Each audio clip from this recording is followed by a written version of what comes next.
Il s'appelle Junior, pourtant Milton Knox a tout d'un pro, et ce dimanche il ne fallait pas arriver en retard au stade Escutari pour assister au show du running back des Black Panthers. Menés 7-0, les Tononnais vont répondre instantanément grâce à leur pépite américaine qui parcourt 46 yards pour marquer son premier touchdown.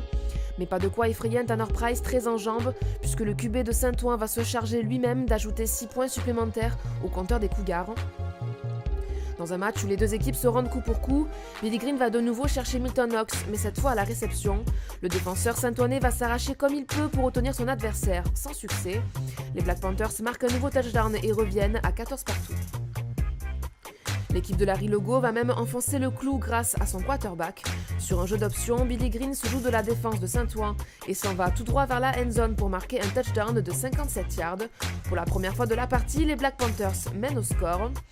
Mais pas pour longtemps, puisque l'équipe de Xavier Masse va revenir grâce à un premier touchdown de David Delèche, puis grâce à cette nouvelle passe de Tanner Price, réceptionnée et remontée jusque dans la end zone par Jean-Michel Damoura.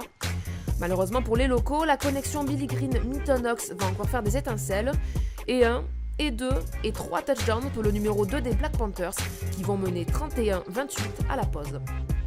Au retour des vestiaires, la défense des Cougars va enfin retrouver ses valeurs et c'est Tanner Price qui va en profiter pour envoyer un missile à destination de Jefferson Alexandre qui va mettre la gomme pour se défaire d'Hugo Bertrand. Nouveau touchdown pour les Cougars qui repassent devant au tableau d'affichage. Tanner Price ira même de son second touchdown à la course et même si les Black Panthers vont réduire la marque, l'issue du match sera scellée. Score final 45-37 et 4e victoire de la saison pour des Cougars invaincus. Du côté de Nice, les Molosses avaient à cœur de se racheter une conduite après leur défaite face aux Cougars et ce sont bien les joueurs d'Asnières qui vont ouvrir les hostilités.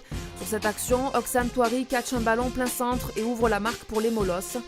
Mais la réponse des Niçois ne se fera pas attendre et sur cette fin de course, Sullivan Silverio va balancer une offrande de 40 yards superbement réceptionnée par Andrew James. Le receveur a déjà pris de vitesse son adversaire et n'a plus qu'à filer vers la end zone. Touchdown pour les Dauphins. Mais les Molosses se retrouvent de nouveau très vite dans les 20 yards adverses. Et sur cette action, il faudra l'intervention de Kevin Elios pour sauver les Dauphins du pire. Une interception capitale et qui va permettre à l'offense niçoise de repartir en attaque.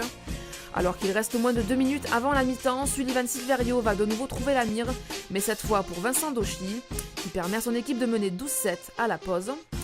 En seconde période, l'équipe de Jérôme Dondé va tenter de revenir au score, mais le QB des Molosses va une nouvelle fois tomber sur un os, ou plutôt sur Kevin Elios, et le defensive back réalise cette fois le pick 6 pour les Dauphins, qui remportent leur 3e victoire de la saison. Dans les autres rencontres de la 5e journée, les Templiers se sont imposés à Nîmes sur le fil et remportent ainsi leur première victoire de la saison.